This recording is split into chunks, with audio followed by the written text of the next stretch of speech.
പ്രതിപക്ഷ പ്രതിഷേധമെല്ലാം കാറ്റിൽ പറത്തിക്കൊണ്ട് പ്രതിപക്ഷത്തിന്റെ ആവശ്യങ്ങളെല്ലാം നിരാകരിച്ചുകൊണ്ട് വിബിജി റാംജി ബിൽ നിയമമായിരിക്കുകയാണ്. JPCക്ക് വിടണമെന്ന് പറഞ്ഞു, അതുമില്ല. ഇനിയിപ്പോൾ രാഷ്ട്രപതിയുടെ ഒരു ഒപ്പ്, അത്രയല്ലേ ഉള്ളൂ.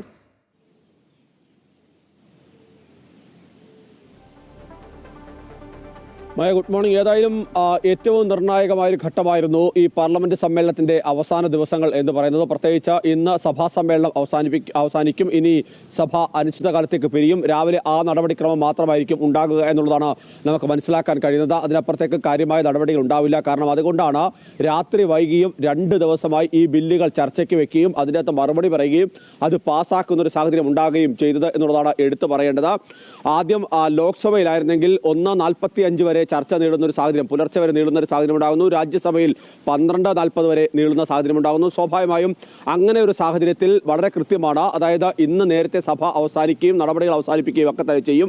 കൂടുതൽ ചർച്ചകൾ ഉണ്ടാവില്ല. അതിന്റെ തന്നെ ഭാഗമായാണ്, കൃത്യമായ രാഷ്ട്രീയ നീക്കങ്ങളുടെ ഭാഗമായി തന്നെയാണ് അത്തരമൊരു നടപടിയിലേക്ക് കേന്ദ്ര സർക്കാർ കടക്കുകയും ഒക്കെ ചെയ്തത്. ആദ്യഘട്ടത്തിൽ ബിസിനസ് അഡ്വൈസറി കമ്മിറ്റിക്ക് സമയത്ത് പോലും ഇത്തരത്തിലൊരു ബില്ലിന്റെ കാര്യം ചർച്ചയ്ക്ക് കാര്യമായി വന്നിരുന്നില്ല. അതിനുശേഷമാണ് പിന്നീട് ബില്ല് വരികയും ഒക്കെ ചെയ്തത്. തുടർന്ന് ചർച്ച ചെയ്യാനുള്ള സമയമൊക്കെ അനുവദിച്ചു. കൃത്യമായി ചർച്ച ചെയ്യാം എന്നുള്ള നിലപാട് സർക്കാർ എടുക്കുമ്പോൾ തന്നെ പ്രതിപക്ഷത്തിന് കാര്യങ്ങൾ വ്യക്തമായിരുന്നു. കാരണം അല്ലാത്ത സാഹചര്യമാണെങ്കിൽ ഒരുപക്ഷെ തുടക്കത്തിൽ തന്നെ പ്രതിഷേധം ഉണ്ടാകുന്ന ഒരു സാഹചര്യത്തിലേക്ക് വരികയും സഭാ നടപടികൾ തടസ്സപ്പെടുകയും ഒക്കെ ചെയ്യുന്ന ഒരു സാഹചര്യമായിരിക്കും ഉണ്ടാവുക. അതൊഴിവാക്കി ചർച്ചയിലേക്ക് പോകാൻ സർക്കാർ തീരുമാനിച്ചപ്പോൾ തന്നെ പ്രധാനപ്പെട്ട ഈ ബില്ലുകൾ, അത് ഈ BBG റാം ബില്ലുണ്ട്, അതുപോലെ തന്നെ ആണവ മേഖലയിൽ സ്വകാര്യ നിക്ഷേപങ്ങൾ അനുവദിക്കുന്ന ബില്ലുണ്ട്, സ്വകാര്യത പങ്കാളിത്തം അനുവദിക്കുന്ന ബില്ലുണ്ട്, അതോടൊപ്പം തന്നെ ഇൻഷുറൻസ് മേഖലയിൽ 100% സ്വകാര്യ നിക്ഷേപം അനുവദിക്കുന്ന 3 ബില്ലുകൾ, ഈ പാർലമെന്റ് സമ്മേളന കാലയളവിൽ പ്രഖ്യാപിച്ച അല്ലെങ്കിൽ മുന്നോട്ട് വെച്ച 3 ബില്ലുകളും കൃത്യമായി തന്നെ പാസ്സാക്കിക്കൊണ്ടാണ് സർക്കാർ മുന്നോട്ട് പോകുന്ന എടുത്തു പറയേണ്ടത്. ഇനിയിപ്പോൾ ഈ നടപടികളെല്ലാം തന്നെ പൂർത്തിയായതുകൊണ്ട് തന്നെ ഇനി രാഷ്ട്രപതി ഒപ്പുവെക്കുന്നതോടുകൂടി തന്നെ ഇത് നിയമമായി മാറും. ഇനി ഒരു പ്രധാനപ്പെട്ട കാര്യമെന്ന് പറയുന്നത്, ഇതിലെ ആശങ്കകൾ പ്രതിപക്ഷം പലതരത്തിൽ ഭേദഗതികളായി മുന്നോട്ട് വെക്കുകയും ഒക്കെ ചെയ്തിരുന്നു. പക്ഷേ ആ ആശങ്കകൾ പരിഹരിക്കാനോ അതിനാവശ്യമായ മറുപടികൾ നൽകാനോ കേന്ദ്ര സർക്കാരിന് കഴിഞ്ഞില്ല എന്നുള്ളതാണ് പ്രതിപക്ഷം ഉന്നയിക്കുന്ന പ്രധാനപ്പെട്ട കാര്യം. ഈ പേരിലായിരുന്നു പ്രധാനപ്പെട്ട വിഷയം എന്നുള്ളതാണ് സർക്കാർ പറയുന്നത്. സർക്കാർ പറയുന്നത് തങ്ങളുടെ ഉള്ളിൽ മഹാത്മാഗാന്ധിയുണ്ട്, അതിലൊരു പേരിലല്ല അത് ഒതുങ്ങി നിൽക്കുന്നത്. ഈ പേര് ദുരുപയോഗം ചെയ്യാനാണ് കഴിഞ്ഞ കുറേ കാലമായി കോൺഗ്രസ് ശ്രമിച്ചുകൊണ്ടിരിക്കുന്നത്, പ്രതിപക്ഷം ശ്രമിച്ചുകൊണ്ടിരിക്കുന്നത്. അതുകൊണ്ടാണ് ആ ഒറ്റ കാര്യത്തിൽ അവർ പ്രശ്നമുണ്ടാക്കുന്നതാണ്. ആ സമയത്ത് മല്ലികാർജുൻ ഖാർഗെ ഉൾപ്പെടെ പറഞ്ഞത് ഈ പേരിൽ മാത്രമല്ല പ്രശ്നമുള്ളത്, അതിന്റെ ഉള്ളടക്കം പ്രധാനപ്പെട്ട കാര്യമാണ്. സാധാരണ ആളുകളുടെ ഉന്നമനത്തിന് വേണ്ടിയാണ് മഹാത്മാഗാന്ധി തൊഴിലുറപ്പ് പദ്ധതി കൊണ്ടുവരുന്നത്.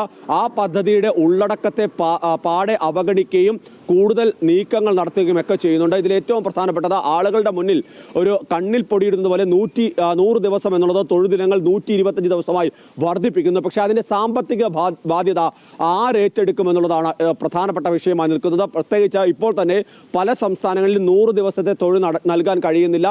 ഇപ്പോഴും നിരവധി കുടിശ്ശിക തൊഴിലുറപ്പ് പദ്ധതിയുമായി ബന്ധപ്പെട്ട് നിലനിൽക്കുന്നുണ്ട്. അങ്ങനെ ഒരു ഘട്ടത്തിൽ ഈ 125 വരുമ്പോൾ അതെങ്ങനെയാണ് സംസ്ഥാനങ്ങൾ ഏറ്റെടുക്കുക എന്നുള്ളതായിരുന്നു പ്രധാനപ്പെട്ട ചോദ്യം. ഒപ്പം തന്നെ ഗാന്ധിജിയുടെ ആശയങ്ങളെ ആകെ തന്നെ ഇല്ലാതെ ആക്കാനുള്ള ശ്രമങ്ങൾ നടക്കുന്നു എന്ന വിമർശനം കൂടി പ്രതിപക്ഷത്തിന്റെ ഭാഗത്ത് ഉന്നയിക്കുന്നു. ആ സമയത്തൊക്കെ തന്നെ കേന്ദ്ര ഗ്രാമവികസന മന്ത്രി ശിവരാജ് സിംഗ് ചൗഹാൻ പറഞ്ഞത്, നിങ്ങളാണ് മഹാത്മാഗാന്ധിയെ ദുരുപയോഗം ചെയ്യുന്നത്, ഞങ്ങൾക്ക് കൃത്യമായ ലക്ഷ്യങ്ങളുണ്ട്, ആശയങ്ങൾ ഉയർത്തിപ്പിടിച്ച് തന്നെയാണ് മുന്നോട്ട് പോകുന്നത്, ഏറ്റവും സാധാരണക്കാരായ ആളുകൾക്ക് കൃത്യമായി പണം ലഭിക്കാനുള്ള നടപടികൾ തന്നെ ഉണ്ടാവുകയും ചെയ്യും എന്നുള്ളതാണ് അദ്ദേഹം വ്യക്തമാക്കിയത്. ജയ് ശ്രീറാം വിളികളെല്ലാം തന്നെ സഭയിൽ മുഴങ്ങിയതൊക്കെ തന്നെ പ്രതിഷേധത്തിന്റെ ഭാഗമായും അതിനൊപ്പം തന്നെ ഭരണപക്ഷത്തിന്റെ ഭാഗം തന്നെ ഇത്തരം വിളികളൊക്കെ തന്നെ മുഴങ്ങിയതൊക്കെ നമ്മൾ കണ്ടതാണ്. ഏതായാലും സെലക്ട് കമ്മിറ്റിക്കും സംയുക്ത പാർലമെന്ററി സമിതിക്കൊക്കെ വിടണമെന്ന ആവശ്യം 2 സഭകളിലുമൊക്കെ തന്നെ ഉന്നയിച്ചു.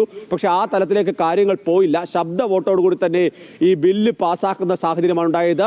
ഇതേ സമയത്ത് തന്നെ തൃണമൂൽ കോൺഗ്രസ് അംഗങ്ങൾ സഭയ്ക്ക് പുറത്ത് ധർണ നടത്തുന്ന സാഹചര്യവും നമ്മൾ കണ്ടത്. ഏതായാലും അതിശക്തമായ പ്രതിഷേധമാണ് ഇരു സഭകളിലും ഉണ്ടായത്.